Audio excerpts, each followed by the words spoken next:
Olá a todos, eu sou o professor Elias e na aula de hoje, dentro da disciplina de cartografia, veremos o tópico tipologia e modelos de dados.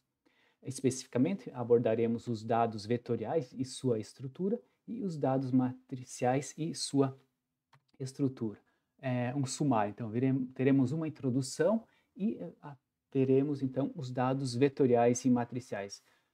Essa aula de hoje e a disciplina, de maneira geral, dará mais enfoque aos dados vetoriais, por isso que nessa aula de hoje abordaremos, na maior parte do tempo, as características dos dados vetoriais, incluindo os tipos, que são ponto, linha, polígono, como criar dados vetoriais, tipo de dados representados por vetor, topologia, arco, nó, polígono, estrutura com e sem topologia, redes e dados 2,5D.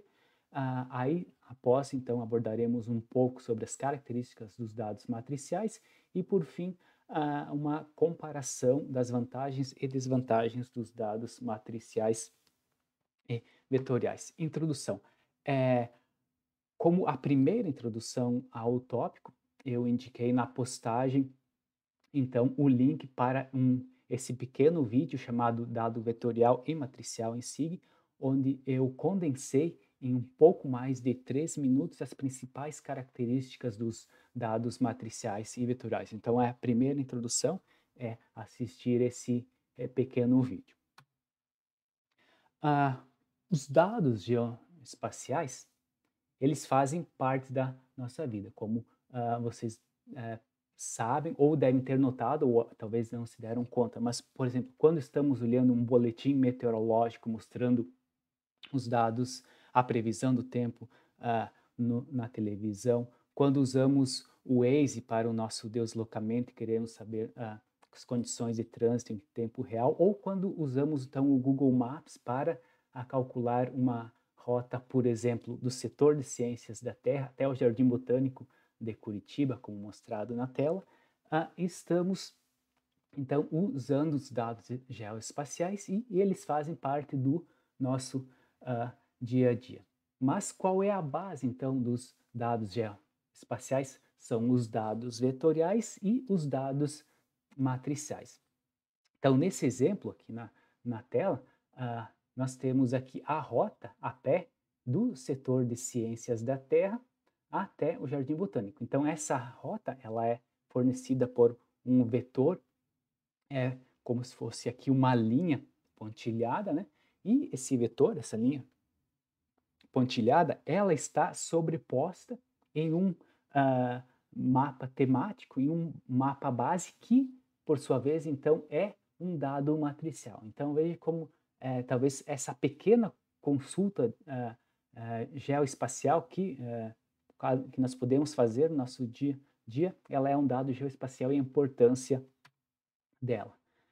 Ah, o mundo real, representado aqui por esse pedaço de terra, ele é transformado, ele é representado no mundo digital, no computador, de duas formas, ou ele é transferido para o mundo digital do computador em duas formas. E nessa transformação, então, ele pode assumir um tipo de dado raster ou vetorial.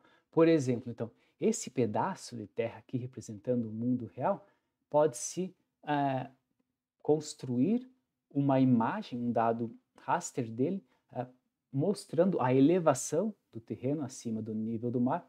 Pode-se ter outro dado raster, então, representando o uso da terra desse pedaço do nosso mundo, por exemplo, aqui uso urbano, uso rural, florestas, e podemos também ter extrair camadas de dados do tipo vetor, por exemplo, representando parcelas, ruas, unidades políticas e administrativas e assim por diante. Vamos então construindo os dados digitais camadas, mas sempre em um desses dois tipos, vejam, ou dado raster ou dado vetorial. Podemos aqui ir empilhando várias camadas e como veremos então ao longo da disciplina, abordaremos mais que são esses, podem ser do tipo imagens, aí temos os dados temáticos, cadastrais, redes, MNT ou modelo numérico do terreno, tudo então para representar o mundo real de uma forma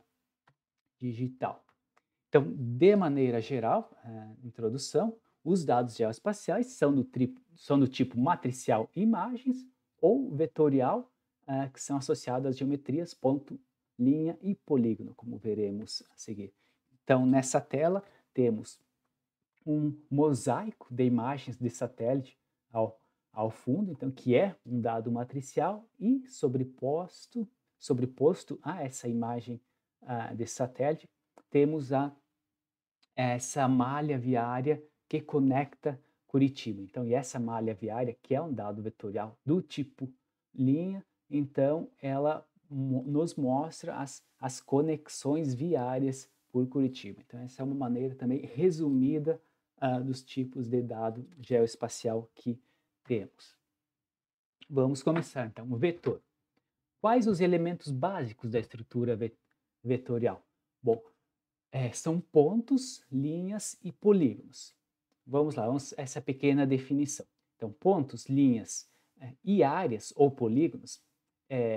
Áreas, às vezes, dependendo da literatura, polígonos são relacionados como área, mas da minha experiência é mais comum usar o termo polígono quando estamos falando nessa linha fechada, esse formato de polígono, né?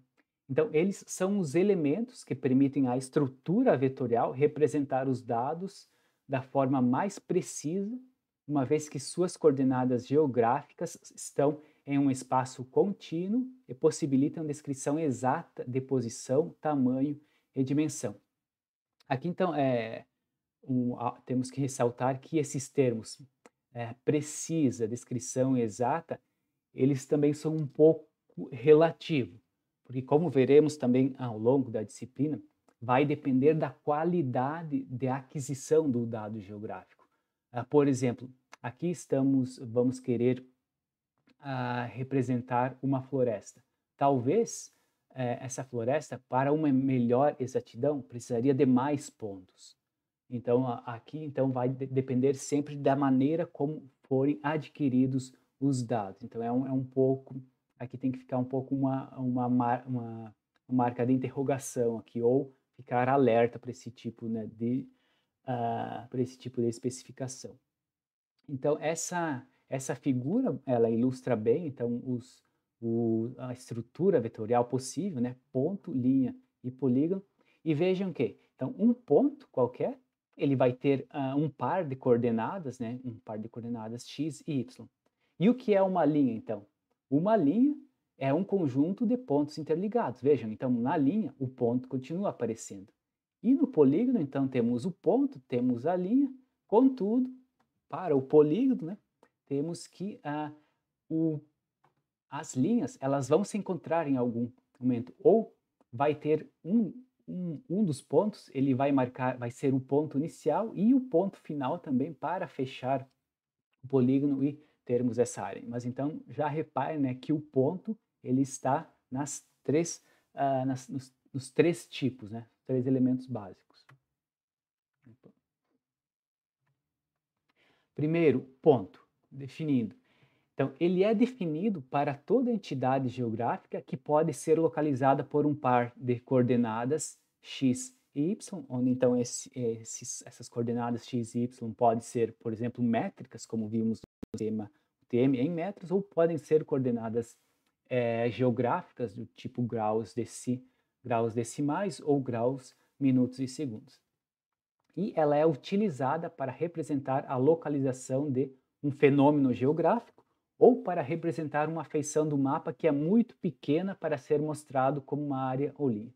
Essa imagem, por exemplo, então, ela tem um ponto que representa o pico do Monte Everest.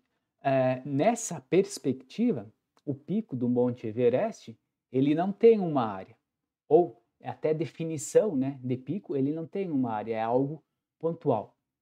Então, a melhor representação é com ponto. Mas nessa definição, percebam que ele diz que quando uma feição do mapa é muito pequena para ser mostrado como uma área. Aqui também, então, temos que lembrar da escala da visualização. Por exemplo, se eu estiver fotografando ou fazendo tirando fotografias de um prédio com um drone. Talvez a 10 metros de altura, do topo, do topo desse prédio, eu consigo desenhar esse prédio como uma área. Contudo, se eu elevar meu drone a 10.000 metros de altura, esse prédio vai ser visto como algo pontual, ou talvez nem vai ser visto, né? Mas eu não vou então mais conseguir enxergar aquele prédio como uma área, mas sim como algo pontual. Então depende também qual a escala de visualização desse dado para representar o dado como vetor ou como polígono. Vetor do tipo linha, então, é definida por no mínimo dois pares de coordenadas x e y, ou seja, dois pontos. Então, lembrando aqui, quando eu tenho dois pontos, né, então eu já consigo fazer a conexão deles e eu tenho, então, uma linha com no mínimo dois pontos. Então, e é utilizada para representar feições do mapa, que são muito estreitas para serem mostradas como área, ou que teoricamente não tem espessura. Nesse exemplo, eu simulei ou eu pedi o trajeto de carro entre Curitiba e Matinhos. Então, o Google Maps me sugeriu essa rota e essa rota então é representada, essa rota em azul, por um vetor. Apesar de parecer que esse vetor tem a espessura, ele não tem. Se eu fosse dar zoom na imagem original, a, eu nunca iria encontrar assim a espessura desse vetor. Então, para essa escala de visualização, esse elemento, essa rota, ela não tem espessura. Contudo, nós sabemos que se nós pegarmos essa estrada de Curitiba até Matinhos, a estrada vai ter uma espessura. Aí também vai depender da escala da visualização. De repente, se eu estou fazendo essa imagem com um drone dessa estrada, com uma resolução espacial de 5, 10 centímetros, logicamente essa estrada vai ter espessura e eu posso representar por um polígono, por área. Mas, por exemplo, nessa escala de visualização que temos no mapa, então, essa estrada é melhor representada por uma linha, porque nessa escala não teremos espessura. E o outro elemento, a outra definição, são feições que não têm espessura. Por exemplo, os fios de uma rede elétrica ou a cerca de um terreno são elementos, claro, eles têm uma espessura, mas é milimétrica. Então, é algo que, num ambiente SIG, teoricamente não tem espessura. Então, são feições indicadas para serem utilizadas o vetor tipo linha. E temos um caso especial da linha, né, que é a isolinha. Quando uma linha passa a ter um atributo z qualquer, além das coordenadas x e y, como falamos, dos pontos que a constituem, é chamada de isolinha.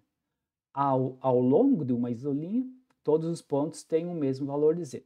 Se vocês lembram desse mapa lá da nossa aula de elementos de geodésia, foi comentado sobre esse modelo de ondulação geoidal para o território brasileiro, onde esse modelo, então, representa a altura geoidal em metros e, além aqui das classes da altura geoidal, ele apresenta as isolinhas, que aqui, então, temos um zoom das isolinhas. Então, cada uma dessas linhas, elas têm um par de coordenadas x, y, como representado aqui, ao longo, né, se variarmos aqui o cursor, se variarmos a posição, então ao longo da linha varia a posição, o valor das coordenadas, contudo, o atributo z ao longo da isolinha permanece constante, ou seja, ao longo dessa isolinha é sempre 15 metros, ao longo dessa isolinha é sempre 20 metros e ao longo dessa é 25 metros. Então, e esse tipo de isolinha ou esse tipo de modelo é usado para derivar a altitude ortométrica, como explicamos na aula passada. Polígono ou área. Então, é uma série de coordenadas x, y, então tem que ter pelo menos, né, três coordenadas. Com três coordenadas, então já formamos um triângulo com quatro coordenadas, pelo menos, né, com quatro coordenadas, na verdade cinco, né, porque a primeira e a última se repetem, né? Então, com 5 coordenadas, um polígono e assim por diante. Então, formando segmentos de linhas que fecham uma área. Então, como eu falei, a partir de 3 coordenadas, né? Mas na verdade tem que ser 4, porque o primeiro e o último tem que repetir, né? É possível então formar esse polígono. Usualmente representa os elementos de área por polígonos, como eu falei. Então, esse tipo de elementos são bastante usados para representar os limites geográficos ou limites censitários. Por exemplo, esses vetores em formato shapefile, eles representam, na forma de polígono, as divisões territoriais estaduais. Então, temos Rio Grande do Sul, Santa Catarina e Paraná. Então, as divisões dos estados são representadas, né, por essas linhas que elas são fechadas para formar uma área. Então, elas são do tipo polígono. O vetor é do tipo polígono. Mas como podem ser criados os dados vetoriais? Hoje em dia é muito fácil, né, baixar prontos os dados vetoriais e para a maioria das nossas necessidades, podemos achar uma vasta quantia de dados vetoriais prontos. Mas como eles são criados? Então, a partir de agora, eu vou fazer uma demonstração de como podemos fazer a criação desses dados. Primeiro, a partir de uma série de coordenadas x e y, vamos representar num sistema cartesiano os pontos, e aí com essas mesmas coordenadas representar as linhas, e no passo seguinte, vamos repetir a primeira coordenada lá no fim, né, criando um ponto a mais para fechar essa linha e representar um polígono. Para isso, então, vamos criar esses pontos usando o Google Colab. É um ambiente de programação em Python no Google Colab. Vamos lá. Então, eu abri aqui o Google Colab e vou escrever aqui ou criar um código para representar graficamente essas minhas coordenadas. Então, como observado aqui na apresentação, vou criar as coordenadas x com valores 20, 10, 10, 20. Quando x igual aos valores 20, 10, 10, 20. Vou criar a coordenada, o valor da coordenada y, que tem os valores 20, 20, 10, 10. 20, 20, 10. Então, eu criei as coordenadas e se eu pedir aqui para o Google Colab imprimir, mostrar essas coordenadas, então vocês vão ver que ele vai estar armazenando nessas variáveis esses valores. Bom, aqui eu poderia fazer esse exercício usando, por exemplo, o Microsoft Excel, mas eu vou trabalhar nesse ambiente de programação. No fim, o resultado ele será o mesmo, né, se eu trabalhasse no Excel, mas eu optei aqui por usar esse ambiente de programação. Então, agora eu quero fazer os gráficos a partir desses dados. Para isso, então, eu vou aqui copiar e colar umas funções que eu já tinha preparado para essa aula, para não tomar muito tempo. Vamos lá. Então, praticamente aqui eu estou importando algumas funções, é como se fossem algumas ferramentas que vão me ajudar a desenhar esse gráfico. Agora, então, eu vou aqui criar mais uma célula de código, onde eu vou começar a fazer a parte gráfica. Eu vou aqui criar o elemento fig, o elemento axs para receber as figuras. Eu vou desenhar 3 subplots, que vai ser um gráfico correspondente ao ponto, linha e polígono. Então, eu quero que eles sejam representados em uma linha e em 3 colunas. E eu vou definir o tamanho dessas figuras. Vamos dar um Ctrl Enter. Opa, aqui temos um pequeno problema. Tenho que definir, importar as bibliotecas. Pronto. Ok, aqui então eu descobri que faltou o S. Vamos lá, Ctrl Enter. E legal, então eu arrumei aqui o tamanho, quero que seja 20 de comprimento por 5 de altura. Então, o que eu acabei de criar aqui são 3 subplots, 3 caixas vazias, onde nós vamos então criar e comparar ponto, linha e polígono. Bom, para começar a plotagem, então, eu vou dizer que o meu primeiro elemento vai ser o 0, e eu vou acessar, então, aqui o primeiro gráfico, que é esse AXS,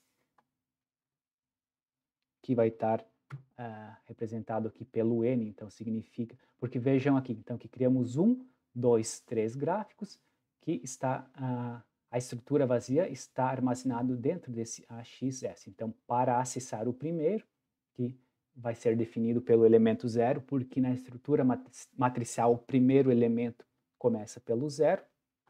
Então, desse elemento, nesse gráfico aqui, eu quero um scatter plot, ou um gráfico, né, de desvio, e eu quero plotar os elementos x e os elementos y que nós acabamos de criar, ou seja, os pares de coordenadas. Então, vamos dar um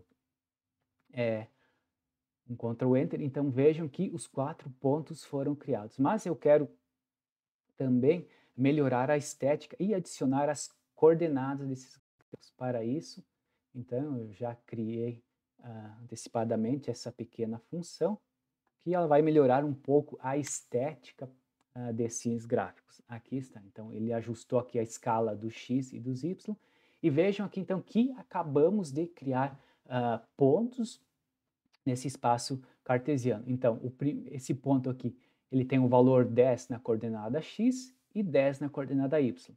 Esse segundo ponto tem o valor 20 na coordenada x e 10 na coordenada y. E agora, então, é interessante adicionarmos um nome, dar um título para... Vamos lá, então, novamente vou acessar esse primeiro elemento, dado por n.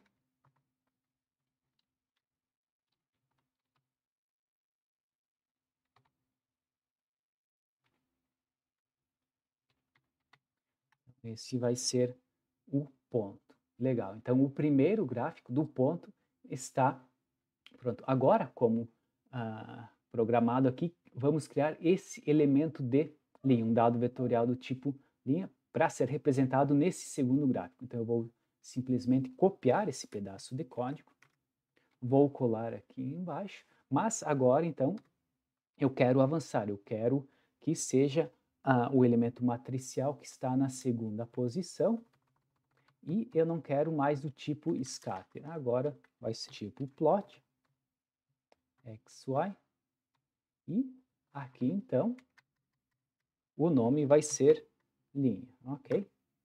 Se eu der enter aqui, ele vai então plotar aqui as linhas, mas eu quero também que apareça aqui os pontos. Então, para isso, eu vou adicionar aqui um marcador. Vou dar Ctrl Enter.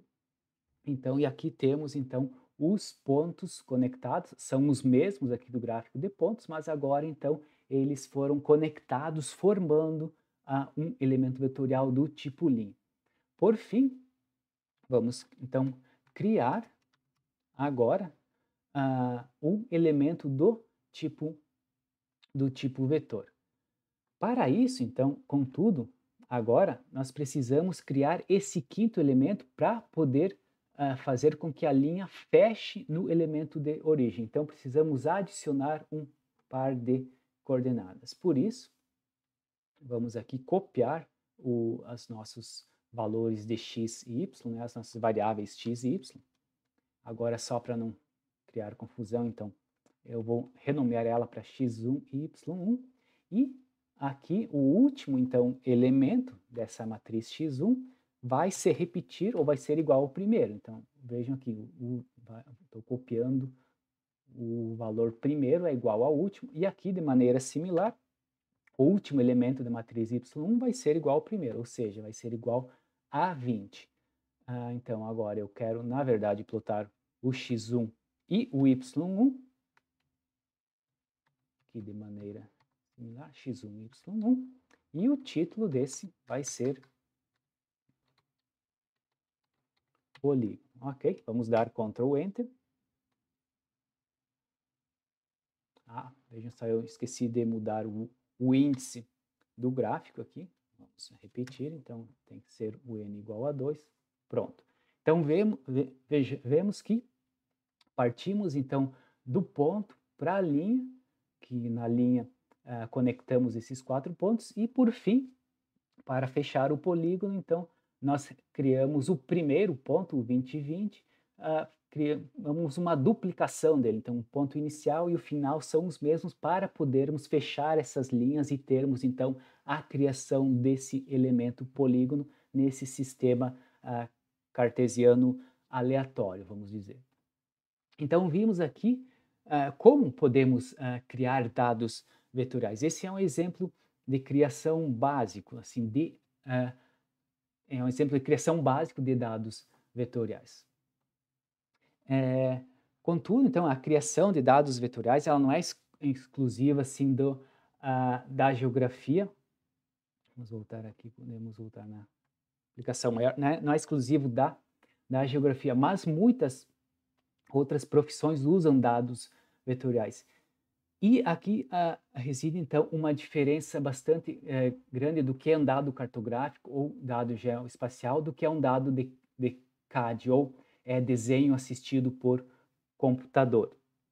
Aqui, então, temos exemplos de dados vetoriais em CAD. Aqui parecem ser curvas de linha e no desenho abaixo parece ser, então, uma planta de uma casa. Então, observem, principalmente nessa planta da casa e também aqui no CAD, todos esses elementos que acabamos de falar, polígonos, linhas, pontos, elementos textuais também. Mas qual então é a diferença desse tipo de desenho, que é algo também que nós acabamos de criar de certa forma aqui com o nosso Google Colab? Qual é a forma desse tipo de desenho e desse tipo de desenho ou vetor para um dado cartográfico? É que um dado cartográfico ou geográfico precisa de um sistema de referência cartográfico.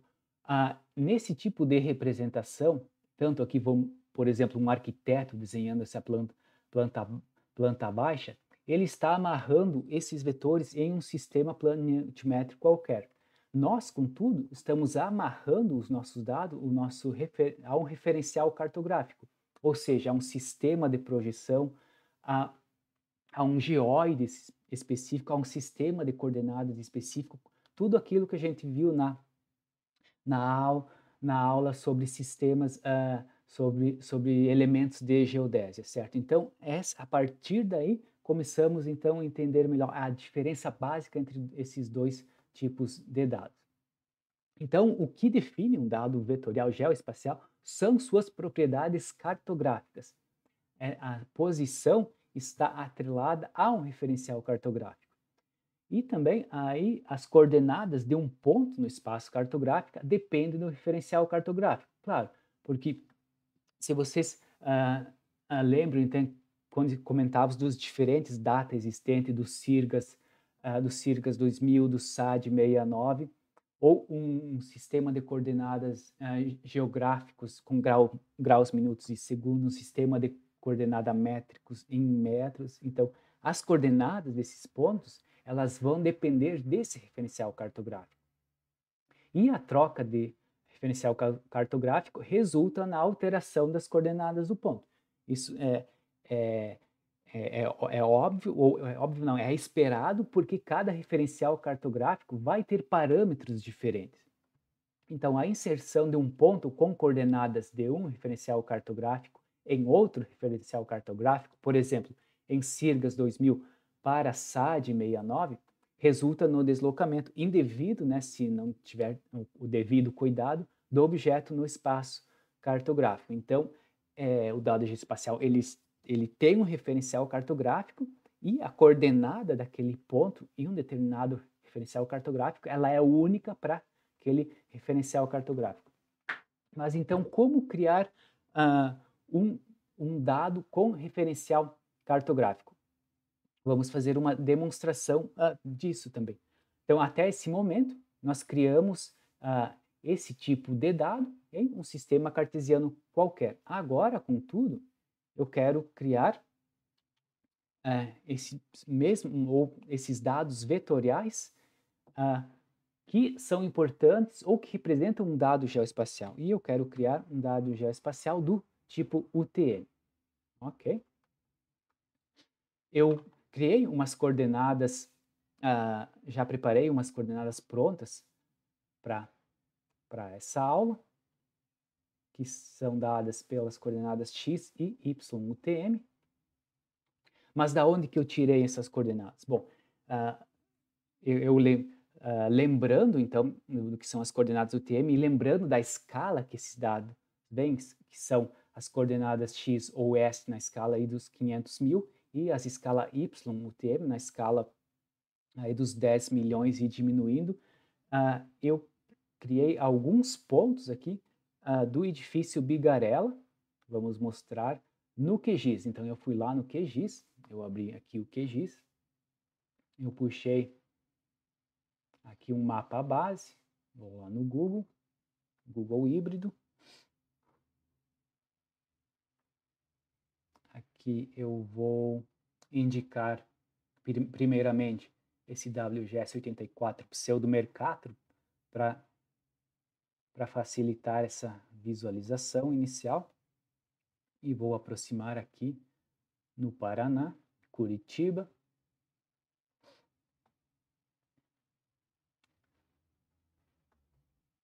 Vou dar um zoom até achar aqui o campus da universidade, o campus politécnico.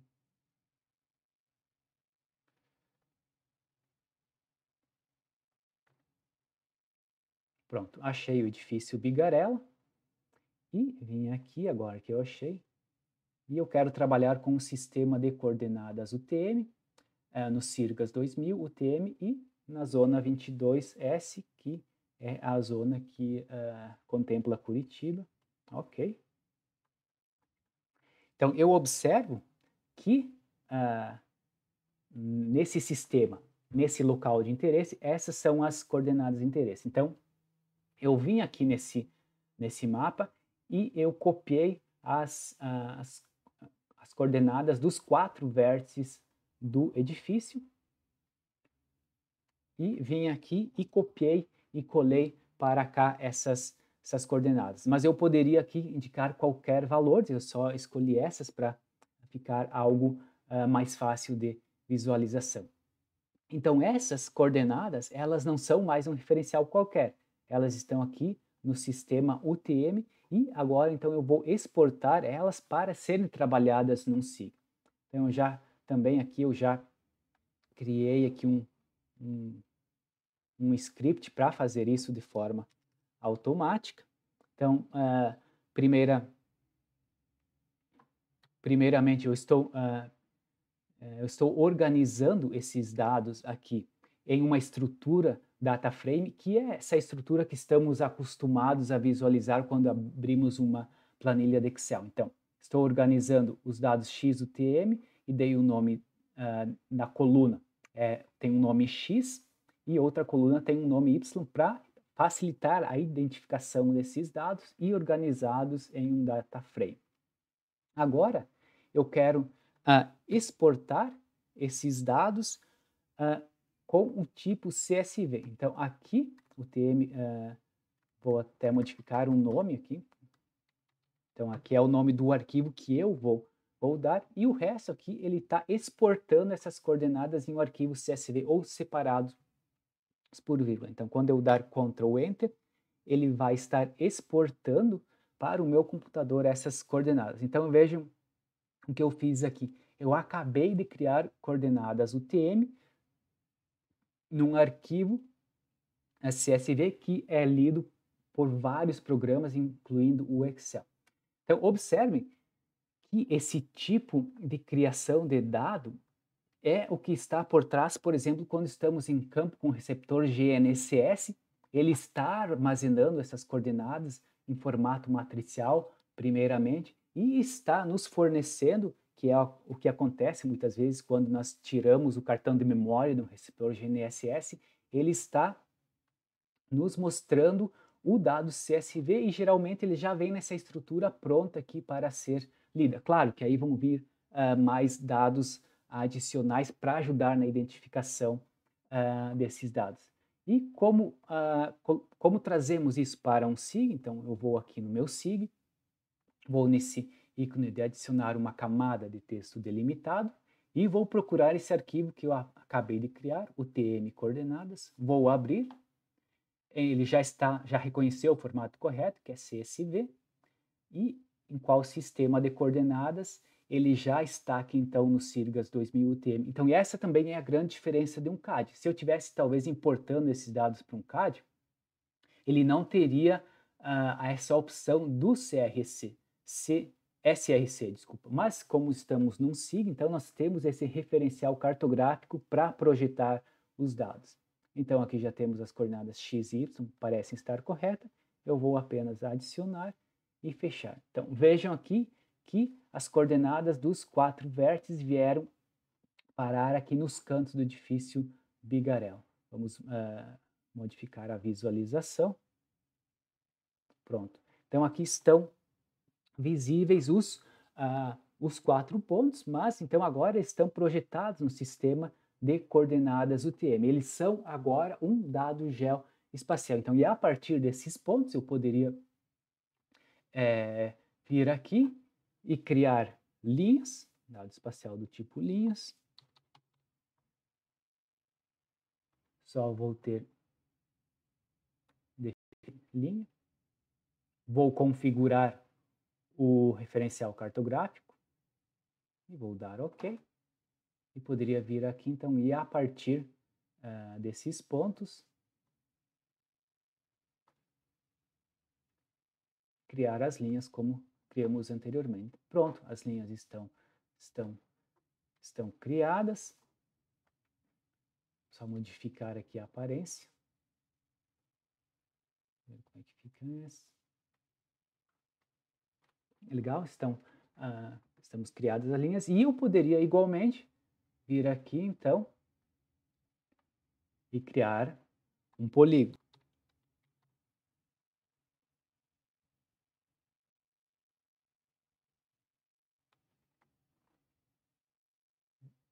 Vamos desmarcar a linha. E vou criar um dado vetorial geoespacial agora do tipo polígono. Pronto, criei um polígono. Então, a partir da criação desses dados vetoriais, ou desses dados comuns, primeiramente, né, são só números comuns, mas eles estão no sistema UTM, foram exportados, trazidos para um ambiente SIG, então, e agora amarrados a um sistema, a um referencial cartográfico. Então, temos os pontos, foram criadas as linhas e também os polígonos. Eu poderia voltar aqui e modificar, por exemplo, criar novos pontos, vou modificar essa coordenada, por exemplo, vou dar o nome aqui, o TM coordenadas 2, e vou exportar de novo. Isso, por exemplo, poderia ser uma nova aquisição de dados em campo com receptor GNSS, e vou vir aqui novamente e importar esses novos dados que foram criados. Aqui estão coordenadas 2, vou abrir, está tudo certo, adicionar e vou fechar, modificar um pouco a cor.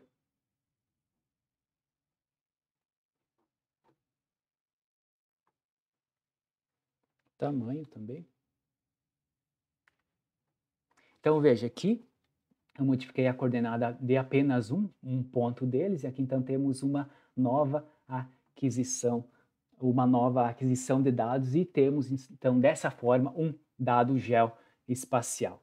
Então esse exercício foi para demonstrar então como é a criação de dados geoespaciais. Claro que então muitas vezes esses dados já estão prontos, mas também muitas vezes a gente tem que ir em campo e adquirir esses dados, e esse tipo de conceito é o que está por trás, então, muitas vezes, da criação dados, de dados vetoriais. E quais tipos de dados, então, são representados por estruturas vetoriais? Vamos ver brevemente. Bom, mapa temático. Então, eles são mapas que contêm regiões geograficamente definidas por um ou mais polígonos. Contudo, aqui também os mapas temáticos geralmente, né, eles são representados por vetoriais, mas também podem ser representados por dados matriciais. Especificamente sobre esse tipo de dado, veremos mais a fundo na disciplina de cartografia temática. Então, esse será o foco central dessa disciplina. Então, veremos mais sobre isso. Esse mapa temático, por exemplo, ele está dividindo o Brasil em seus 6 biomas. Então, cada polígono, cada região, está representando um bioma. Por exemplo, aqui esse polígono na cor verde representa a Amazônia, e esse polígono na cor azul representa o bioma Pampa. De maneira assim, também temos, ou de maneira parecida, podemos criar mapas cadastrais. Então, ao contrário de um mapa temático, cada elemento é um objeto geográfico que possui atributos e pode estar associado a várias representações gráficas. Nesse exemplo de mapa cadastral, temos a participação no PIB latino-americano em 2010 em porcentagem. Então, aqui, a cada país, né, que é um objeto geográfico, foram associados os valores do PIB em percentual e depois mostrados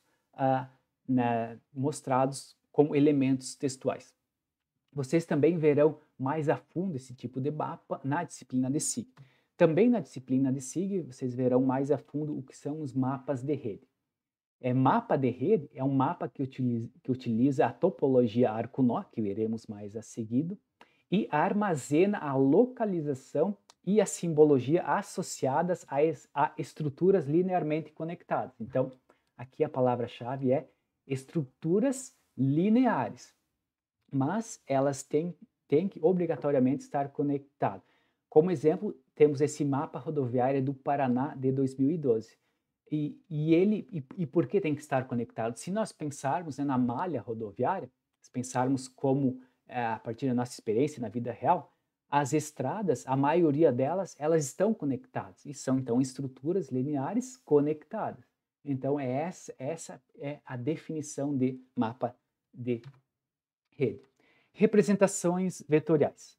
Os 3 elementos básicos, que são ponto, linha e polígono, eles são traduzidos em objetos geográficos com representações conhecidas como nós, pontos, arcos, isolinhas, ilhas, linhas poligonais e polígonos. Representações vetoriais, arco-nó. Arco é o conjunto de pontos interligados por segmentos de reta que começa e termina em um nó. Bom, essa figura aqui vai nos ajudar a entender esses conceitos de arco, nó e polígono.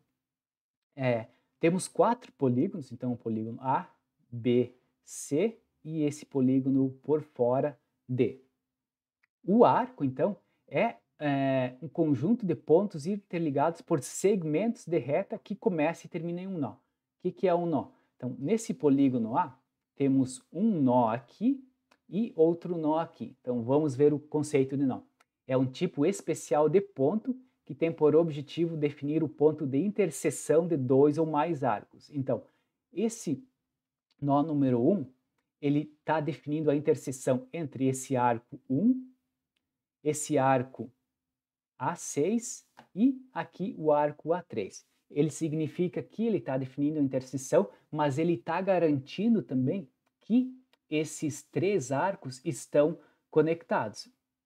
Assim, dessa forma, os arcos são usados para modelar as fronteiras dos polígonos, delimitando objetos que definem áreas. Então, justamente, esse polígono A, ele tem o arco 1, 2, 3, e esses arcos estão justamente delimitando a fronteira desse polígono A, que é aqui, aqui e aqui.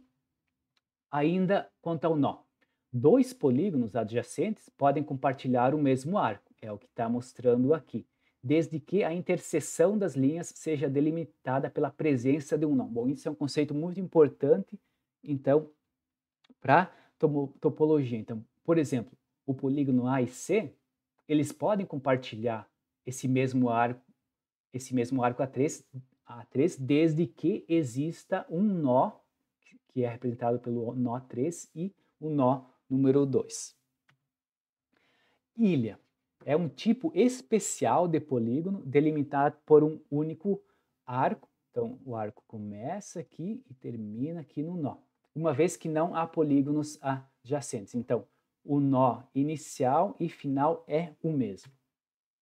Isolinha, nós já vimos um pouco anteriormente. Então, é uma linha poligonal em que é atribuído um único valor z. Então, aqui, imaginem essa isolinha aqui com valor 100 e essa outra com valor 200. Vamos imaginar que seja a altitude. Então, ao longo dessa linha, o valor do atributo z é 100 em qualquer ponto dessa linha, e nessa outra linha, então, em qualquer ponto dela, o valor do atributo é 200. Linha poligonal. A linha poligonal, ou polígono aberto, como às vezes é chamado, é formado por um conjunto de pontos interligados por segmentos de reta. Então, vejamos aqui. Então, temos esse segmento de reta, 1, 2, 3, 4. Então, temos aqui essa linha poligonal, que começam e terminam em um nó. Então, temos aqui um nó e outro nó, mas reparem então que temos esse buraco aqui. Então, dizemos que temos um nó aberto. Então, ao contrário de um arco, uma linha poligonal não define uma área. Então, para definir uma área, essa linha teria que estar fechada. Então, como é representado aqui, obviamente não define um polígono. E é utilizada para modelar feições lineares, como linhas de elementos geográficos que possam ser observados como feições lineares. Por exemplo, as linhas, a fiação da energia de transmissão. A linha poligonal é utilizada quando o ponto de interseção das linhas não deve ser modelada, e então não há necessidade de se introduzir um nó. Bom, imaginemos que essa linha aqui está representando o sistema rodoviário. Já essa outra linha está representando a tubulação de gás. Essas duas feições lineares, elas não estão conectadas, se nós imaginarmos na vida real. Uma tubulação de gás, ela não tem por que estar conectada, por exemplo, com a rodovia. Então, esses tipos a linha poligonal é para esse tipo de aplicação. Vetores e topologia. Bom, para falarmos de topologia, então é interessante definir o que é topologia. Ela é a parte da matemática, ou seja, um ramo da matemática, na qual se investigam as propriedades das configurações que permanecem invariantes nas transformações de rotação, translação e escala. Ou seja, nas deformações, permanecem invariantes com as deformações. No caso de dados geográficos, é útil ser capaz de determinar relações como adjacência, pertinência, intersecção e cruzamento. Ou uma definição mais resumida, então a topologia, ela se preocupa em saber ou manter informações sobre os vizinhos, ou as relações espaciais entre objetos adjacentes ou vizinhos. Essa figurinha do ursinho eu trouxe aqui e eu espero que ela me ajude a ilustrar esse conceito de topologia, desculpa. Então, vamos aqui preparar a apresentação. Então, imagine que esse ursinho seja a nossa imagem de interesse. Vou aumentar aqui o tamanho. E temos os seguintes objetos geográficos. Temos a boca, o nariz, olho esquerdo, da minha perspectiva, olho esquerdo, orelha esquerda, olho direito, orelha direita. Nesse conceito de topologia, de vizinhança, o vizinho mais próximo da boca é o nariz. O nariz, ele está entre o olho esquerdo e o olho direito. A orelha esquerda está mais próxima do olho esquerdo. A orelha direita, na minha perspectiva, está mais próxima do olho direito. Se eu aplicar aqui transformações, essa aqui que estávamos falando, rotação, translação, escala, ou seja, se aplicarmos deformações, vamos deformar então aqui o ursinho. Formar de várias maneiras. Esse tipo de deformação, observe então que se estivéssemos medindo a área, se estivéssemos interessados nessa medida mais cartográfica, a área desses objetos, por exemplo, a área do olho, a área do nariz e da boca, teria modificado. Contudo, observe que as relações espaciais não. O nariz continua estando mais perto da boca. A orelha esquerda continua estando mais perto do olho esquerdo. Eu poderia aqui, inclusive, virar ele de ponta cabeça, fazer aqui novas deformações e vejam, o nariz continua estando mais perto da boca.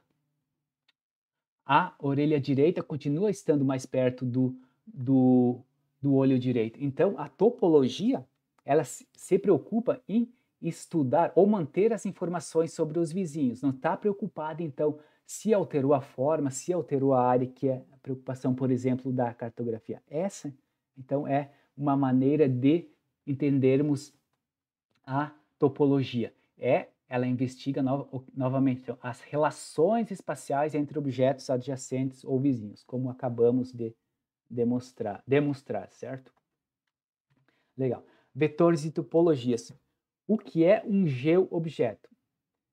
Existem dois modelos formais para entidades geográficas no espaço absoluto, que é no nosso espaço que conhecemos. Geocampos e geoobjetos. O geocampus trata as feições ou a superfície da Terra como uma superfície contínua, ou seja, os fenômenos eles variam de maneira contínua. Para exemplificar isso, então, eu trouxe como exemplo essa imagem desse satélite, mostrando um pedaço do Parque Jardim Botânico aqui em Curitiba. Nela, a reflectância do solo ela varia de maneira contínua dentro dessa imagem. Observem que não há feições, não há buracos nela. Por outro lado, os geoobjetos, ele representa, então, uma coleção de entidades distintas e identificáveis. Ou seja, não há essa continuidade como aqui no geocampus. E uma maneira de exemplificar isso é observando um mapa cadastral de uma cidade. Então, os lotes, cada um, eles ocorrem de maneira individual e além disso, cada um desses geoobjetos, eles podem ter atributos únicos para eles. Então, e observem também que os geoobjetos estão representados por dados do tipo vetorial, já geocampos, por dados do tipo matricial. Não significa que são sempre assim, mas é a maneira mais comum, então, de representar esses tipos de dados de geocampos, geralmente vão ser com dados matriciais, não quer dizer que seja sempre. Objetos de área podem ter duas formas diferentes de utilização. Então, como objetos isolados ou objetos adjacentes. Objetos isolados. Por exemplo, um prédio. Nessa imagem de satélite, eu vetorizei os limites desse prédio representado por um polígono, ou seja, eu desenhei esse polígono para representar esse prédio. Esse prédio, como vocês observam na imagem, ele é um objeto isolado, ou seja, não tem outro prédio colado aqui nele compartilhando essa mesma vizinhança. Então, esse objeto, ele ocorre de maneira isolada. Com objetos adjacentes, pode-se ter o compartilhamento de fronteiras entre objetos adjacentes, gerando a necessidade por estruturas topológicas. Já comentamos, então, que esse dado vetorial do tipo polígono, ele está representando as fronteiras dos estados brasileiros. Aqui, então, temos um enfoque ou um zoom no estado do Paraná e vejam que ele faz fronteira aqui com Santa Catarina, com Paraná e com Mato Grosso do Sul. Vejam aqui, então, que em alguns lugares aqui na fronteira entre o Paraná e São Paulo, a fronteira é a mesma. Ou seja, aqui esses objetos adjacentes, eles possuem a mesma fronteira. Se eu quiser, então, compartilhar essa mesma fronteira, não quiser duplicar, eu vou ter a necessidade de saber e de gerar estruturas topológicas para esses objetos adjacentes. Quando, então, eu estou trabalhando com objetos adjacentes, eu tenho duas opções de armazenamento e de criação de dados, com ou sem topologia. Sem topologia. Então, guardamos as coordenadas de cada objeto isoladamente e assim duplicamos as fronteiras em comum com outros objetos. Então, essa estrutura de armazenamento ela é conhecida como espaguete. Então, por exemplo, aqui, nós vamos criar e armazenar esse polígono G1, que tem essa fronteira, essa fronteira tem a mesma fronteira com o polígono G2.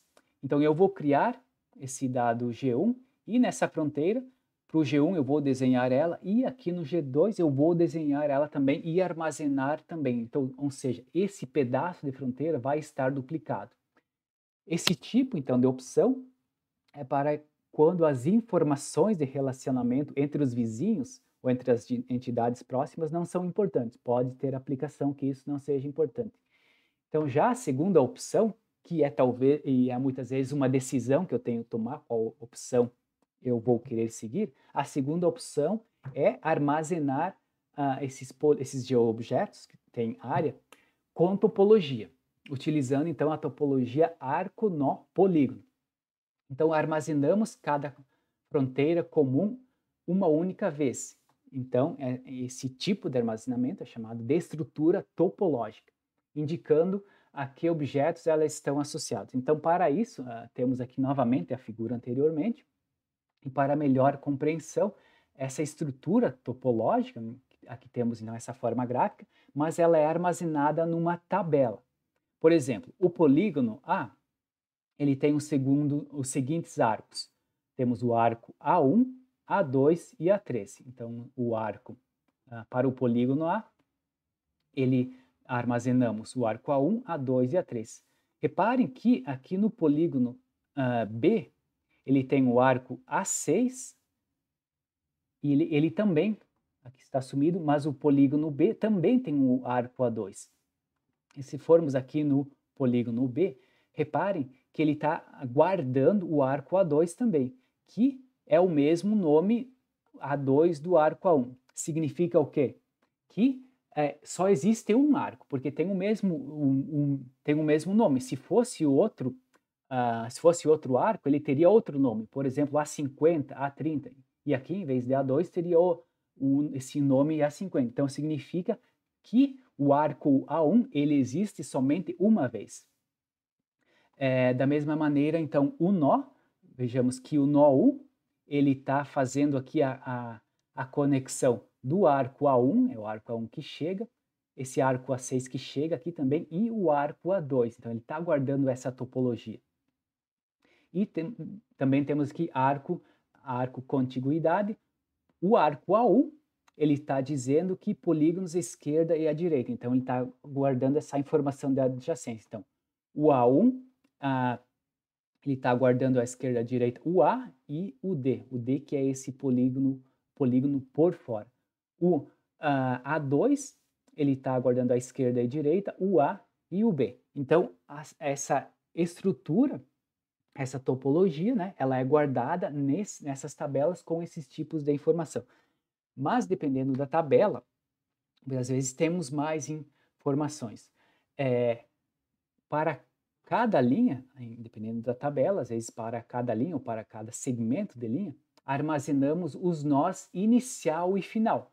Então, além das informações dessa tabela, esse outro exemplo, nós temos a direção, ou temos a indicação do nó inicial, por exemplo, o nó inicial é N1 e o nó final é N2. Assim, isso permite que a linha esteja associada a um sentido de percorrimento, que pode ser utilizado mais tarde para mapas de rede. Então, esse tipo de tabela também é construído. Então, observem que a tabela é parecida. Temos aqui nó N1, as linhas armazenadas, linha L1 e o nó inicial e final. Caso dos geoobjetos. Então, esse slide aqui é uma recapitulação assim, desses conceitos, porque eu sei que foram talvez aqui muitos conceitos, então eles foram reescritos aqui de forma similar como anteriormente, mas então é um novo resumo para vocês lerem e fixarem os conceitos se acharem necessário. Então, em resumo, quais as diferenças entre a estrutura topológica e espaguete? Então, a estrutura topológica, então, ela assegura que os polígonos com fronteiras comuns, os arcos, sejam guardados uma única vez e para isso tem que ter a existência, então, desses nós. Já na estrutura espaguete, ela não interessa em guardar essas informações de vizinhança. Então, cada entidade aqui é guardada separadamente. Aqui tem o cruzamento, mas não tem nó. Aqui, por exemplo, o que parece que poderia ser um polígono, mas não é. Então, ela não guarda essa estrutura, como diz aqui, arcos sem contiguidade. Ela não está interessada em guardar a topologia dos dados, a estrutura espaguete. Vetores e topologia, o caso das redes. Até agora estávamos falando principalmente dos objetos, né, dos geoobjetos, que tem área e que tem polígono. Mas podemos ter objetos de linha, e é comum. E esses objetos de linha, eles podem ocorrer de maneira isolada, em árvore e em rede. De maneira isolada. Por exemplo, nessa imagem de satélite, eu desenhei essa linha pontilhada que representa um muro num ambiente urbano. Então, reparem que aqui eu verifiquei anteriormente, aqui temos um muro e no lado direito temos um portão e no lado esquerdo temos um portão. Então, esse elemento, o muro, ele está ocorrendo aqui de maneira isolada. Então, e pode ser representado por esse vetor do tipo linha de maneira isolada tranquilamente. Temos também as linhas do tipo árvore, por exemplo, rios e seus afluentes. Então, temos aqui esse rio Barigui, vem até aqui, e aqui o rio Cascatinha, ele se junta, então, ao rio Barigui. Esse é o segundo tipo de linha. E, por fim, temos as linhas em rede. Para as redes, contudo, é fundamental armazenar explicitamente as relações de adjacência, utilizando então a topologia arco-nó, ou seja, é necessário a existência e o armazenamento de topologia. Nenhuma linha poderá estar desconectada das demais para que a topologia da rede possa ficar totalmente definida. Então, nesse exemplo temos uma rede de distribuição elétrica. O que esses conceitos querem dizer? Então, e é algo que nós observamos, né, na nossa vida diária. Para a energia elétrica chegar à nossa casa, todos os cabos têm que estar conectados. Se eu desconectar algum cabo, a energia não vai mais fluir. Isso é que exatamente esse tipo de mapa de rede é o tipo de relação que eles trabalham. Começando aqui, temos a subestação. Ela tem os fios, né, a fiação, que são representados por elementos lineares tipo linha. A energia está saindo dessa subestação. Aqui temos outros elementos de linhas e aqui temos esse nó. Então aqui tem que haver essa conexão para a energia fluir até o próximo nó ou poste. Então aqui temos outro elemento linear que vai para cima e aqui também, aqui tem que haver explicitamente esse arco nó para a energia fluir para essa direção e para ela continuar fluindo aqui para essa direção. Então, para essa energia chegar ao hospital, aqui temos outros elementos lineares, outras representando fiações, para a energia chegar até aqui então tem que haver essa conexão, tem que estar explícita. Caso contrário, então, esse caminho ele não vai percorrer, não vai ter sucesso. Então, ah, por isso que está destacado que tem que existir explicitamente essa topologia arco-nó nesse tipo de armazenamento. Vetores de topologia, o caso dos dados 2,5D ou 2D e meio. Ele representa a associação de valores que denotem a variação espacial de uma grandeza numérica. Então, nesse gráfico, nós observarmos que temos aqui as coordenadas x, y, 2D, e temos uma terceira coordenada z, e observamos aqui que tem algo variando, né, valor z, mas essa variação é espacial. Então, esse gráfico 2,5D, ele nos passa essa ideia de imediato, dessa variação espacial. No caso mais simples, então, associamos a cada localização no espaço um valor numérico de atributo. E eu destaquei esse valor numérico de atributo, que é ele que vai, então, se diferenciar de uma maneira simples um dado 2D e meio de um dado realmente 3D. Um dado realmente 3D, ele tem a capacidade de armazenar mais de um valor numérico em cada posição. Aqui não, por exemplo, nesse gráfico, em cada posição, aqui x, y, nós temos um valor numérico de atributo associado. Esse tipo de representação, contudo, 2,5D, ele é mais comum como matriz, mas pode aparecer com dado vetorial também. Um exemplo bastante útil de dados 2,5D é para gerar mapas de perspectiva. Esses autores, que podem ser consultados nesse link, então eles criaram, a partir de modelos tridimensionais desta cidade, eles criaram esses mapas de perspectiva. Então, como eles comentam, o modelo tridimensional, o modelo verdadeiramente 3D, ele é um modelo bastante pesado e complexo.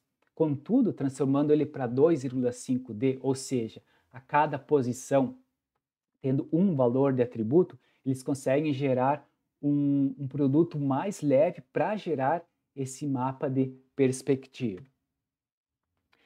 Temos três alternativas que usam estruturas vetoriais. Conjuntos de amostras esparsas, 2,5D, como esse exemplo que acabamos de ver aqui, essa figura. Então, temos os pares de coordenadas x, y, que é as coordenadas de localização, e z, que é o atributo, que é um valor numérico de atributo. Então, temos as isolinhas, que é as curvas de níveis, a quais estão associados valores numéricos. Então, aqui, por exemplo, nessa figura do Monte Fuji, então temos essa imagem em perspectiva do Monte Fuji, e sobrepostas a elas temos as isolinhas, então temos as coordenadas x e y, e o atributo z, que representa esse valor constante ao longo da isolinha. E elas podem, é importante de notar, né, que elas não se cruzam, e são entendidas como estando empilhadas. Então, se colocássemos elas numa visão vertical, elas poderiam ter essa aparência de empilhadas. Na verdade, nessa visão de perspectiva, elas têm essa visão de estar empilhadas umas sobre as outras, mas elas não se tocam. E temos também a malha triangular ou TIM, que é uma estrutura do tipo vetorial com topologia do tipo arco-nó, e representa uma superfície através de um conjunto de faces triangulares interligadas. Então, se vocês observarem nessa figura, temos sobre essa superfície vários triângulos, todos conectados. Então, cada triângulo ele tem 3 nós, 1, 2, 3, e a face desse triângulo ela vai representar o atributo numérico de interesse, seja a altitude, seja a temperatura, cujo valor ele pode ser obtido por técnicas de interpolação. Por fim, então, agora vamos também ver um pouco da estrutura matricial, como falei na introdução, mas de forma bem resumida, porque não é o foco dessa aula. Define-se o formato matricial ou varredura ou raster, então é comum de encontrarmos na literatura essas três definições, como um conjunto de células, aqui então temos a representação de umas células, localizadas em coordenadas contíguas implementadas como matriz 2D. Então, vejam que as células elas estão uma do lado da outra, uma contígua à outra, implementadas com matriz 2D, ou seja, uma dimensão aqui, outra aqui. E cada célula é referenciada por índices de linha e coluna e contém um número representando o tipo ou o valor do atributo mapeado. Então, essa célula em destaque, por exemplo, ela está localizada na coluna 1, 2, 3, 4, 5, 6, 7, coluna 7 e na linha 1, 2, 3, 4. Então, linha 4 e coluna 7, esse então é o índice de localização dessa célula. E ela também vai estar associada a um elemento de resolução que é melhor visualizado nessa outra imagem. Então, a estrutura matricial supõe que o espaço pode ser tratado como uma superfície plana. Então, imaginemos que essa seja uma imagem de satélite, né? A superfície do terreno ela é em três dimensões, contudo, essa estrutura matricial vai transformar ou vai representar esse terreno numa estrutura superfície plana, onde cada célula está associada a uma porção do terreno. E aí entra também o conceito, então, de resolução espacial. Cada célula, ou pixel, como é conhecido, então, ele representa uma distância no terreno. Por exemplo, 20 metros, 30 metros, 40 metros e assim por diante. E cada pixel tem um valor numérico que é definido, por exemplo, numa imagem de satélite, pela resolução radiométrica, 2 na 8 bits, por exemplo, 256 níveis de cinza. E esse valor numérico também é definido pelo tipo de dado, é dado inteiro, é dado com vírgula e assim por diante. A estrutura matricial ela pode ser utilizada para representar diferentes tipos de dados que, de acordo com esses autores, podem ser classificados em grade regular e matriz temática. Essa grade regular, aqui à esquerda, ela representa valores de temperatura em graus Celsius. Então, temos 15 graus Celsius, 17 graus Celsius. Eu posso transformar essa grade regular, ou seja, grade com valores físicos de algo que acontece no nosso dia a dia, que é a temperatura, eu posso transformar ela numa matriz temática fazendo a classificação desses dados. Eu posso classificar, então, na classe 1, qualquer uma dessas células que tenha valores de temperatura entre 15 e 20 graus. Então, isso vai resultar no quê? Numa nova matriz com valor 1. Mas esse valor 1, então, fui eu, o analista, que defini. Então, essa célula ela vai ter um valor numérico, aqui 1, mas ela representa uma classe, não representa mais um dado físico. Então, o dado físico era 15 graus antes, agora não. Temos esse dado numérico 1, que é simplesmente um valor de uma classe. E o resto, então, das células, o resto dos valores das células foram classificados de acordo com a classe 2, 20 a 25 graus, ou classe 3, 25 a 35 graus. Então, foi-se gerada essa matriz temática a partir da classificação desses valores da grade regular. Mas é possível fazer a conversão de um dado vetor para raster ou raster para vetor? Sim, é possível. Por exemplo, aqui temos essa imagem, ela representa então um dado vetorial. Então temos esse polígono, temos aqui um objeto bastante sinuoso. Então, para transformarmos ele em dado raster, precisamos então criar uma quadrícula, uma grade com um determinado valor de célula, ou o tamanho, uma dimensão da célula, ou resolução espacial. Então vejam que o primeiro passo foi criar então essa célula, e a partir dessa célula esse objeto que era vetorial, ele foi transformado em raster e vejam que as feições foram generalizadas. Esse tipo de transformação é possível, porém começam a aparecer problemas de integridade de dados devido à generalização e escolha de tamanho de célula inadequado. E aqui então depende muito então do conhecimento do analista para definir qual que é o tamanho de célula, qual que é a generalização que eu vou querer. Por exemplo, eu poderia ter um tamanho de célula maior, mas esses dados aqui poderiam ficar ainda mais generalizados. Por exemplo, ah, esse espaço em branco poderia sumir num tamanho de célula maior. Ou eu posso ter um tamanho de célula menor, muito menor, mas aumentar consideravelmente o tamanho do arquivo. Então, são custos e benefícios que têm que ser balançados. Aqui nesse outro exemplo fica, talvez ajude a ilustrar essas transformações. Temos aqui o mapa 1, mostrando um rio, um contorno de um rio, no formato vetorial. No mapa 2, esse mesmo rio, ele foi produzido, adquirido no formato matricial.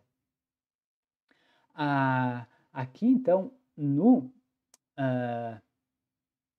nesse mapa 3, esse dado raster, ele vai ser vetorizado. Então, queremos produzir a versão vetorial desse dado raster. Então, aqui definimos um grid com as células e seus tamanhos e o resultado, então, do rio vetorizado é representado por esse quadro.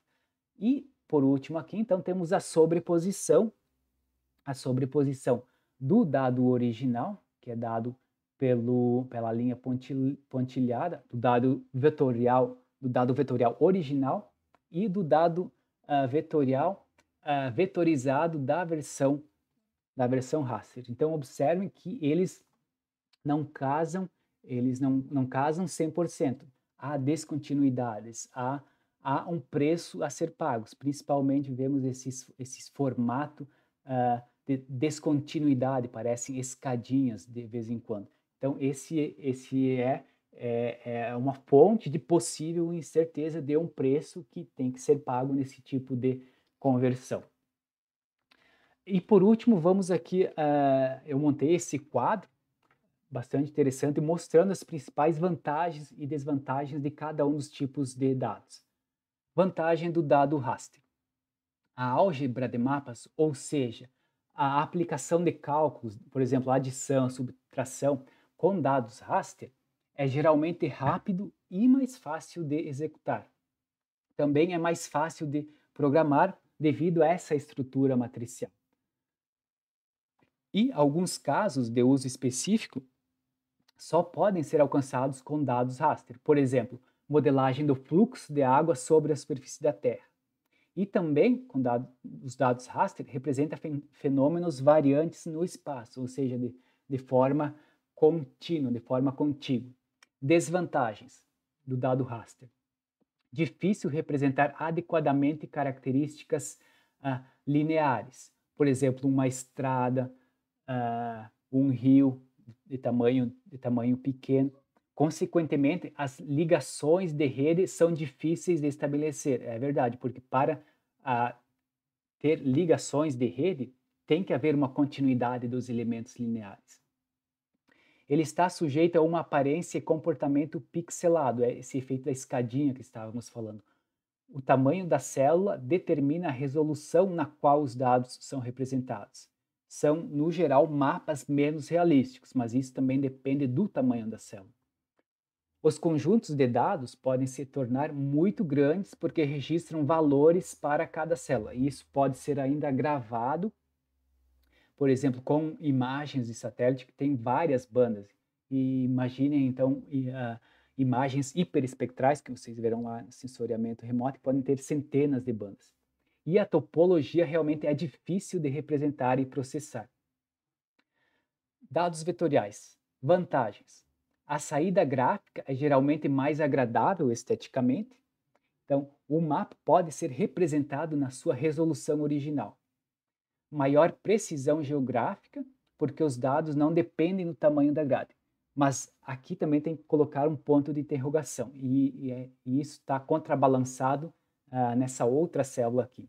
como uma das desvantagens, na verdade, porque precisa de muito trabalho e manutenção para garantir que seja preciso e confiável, e pode implicar um falso senso de precisão. Então, não é só porque ele é vetorial, porque ele tem essa aparência estética mais agradável, que significa que ele vai ser mais preciso. Não. Tem várias etapas que têm que ser seguidas para garantir essa precisão. Ainda a vantagem do vetorial, associar atributos a elementos gráficos, então podemos associar vários e vários atributos, tornando o mapa cada vez mais informativo, e ele permite também os relacionamentos topológicos, então, ou seja, essas relações de vizinhança. Desvantagens. Os dados contínuos são mal armazenados e exibidos, realmente, e normalmente é necessária uma generalização ou interpolação substancial. E simulação e modelagem é mais difícil, é estrutura complexa. Por isso, para esse tipo de aplicação, geralmente, então, se prefere os dados do tipo raster.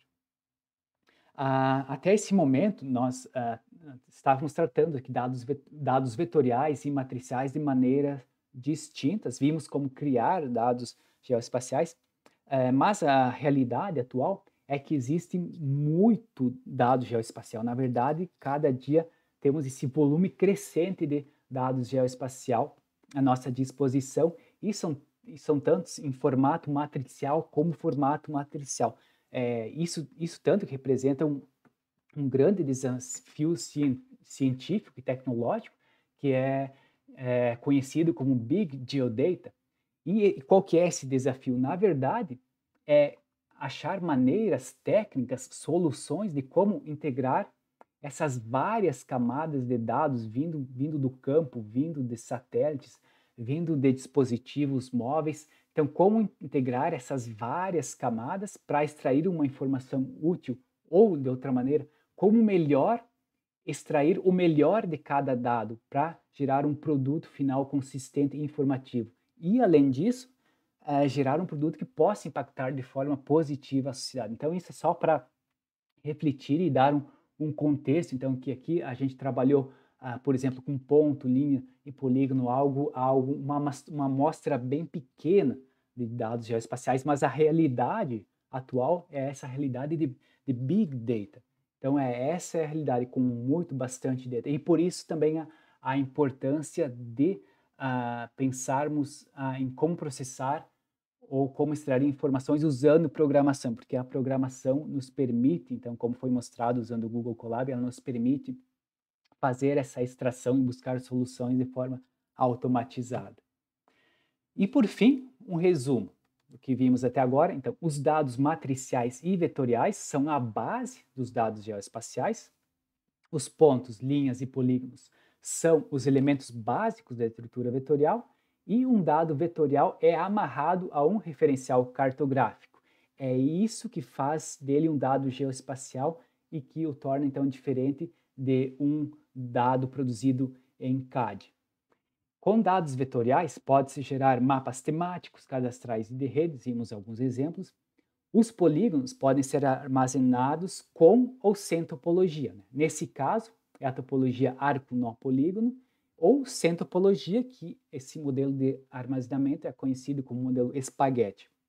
Objetos de linha têm várias formas de uso, isolados em árvore e em rede. Em rede, precisa obrigatoriamente armazenar a topologia arco-nó. E os vetores ainda podem representar dados 2,5D, onde, além da localização, temos o terceiro elemento Z, que representa mas apenas um atributo numérico. E dado matricial, então, é o conjunto de células contíguas, e o exemplo mais fácil de lembrar disso é uma fotografia digital. A estrutura matricial ela pode ser utilizada para representar tanto grade regular e matriz temática. Então, a conversão de raster para vetor e de vetor para raster é possível, é relativamente fácil de fazer, contudo, ela pode adicionar incertezas ao processo. Essas foram as referências utilizadas nas figuras dessa apresentação. Muito obrigado, por hoje era isso e até a próxima.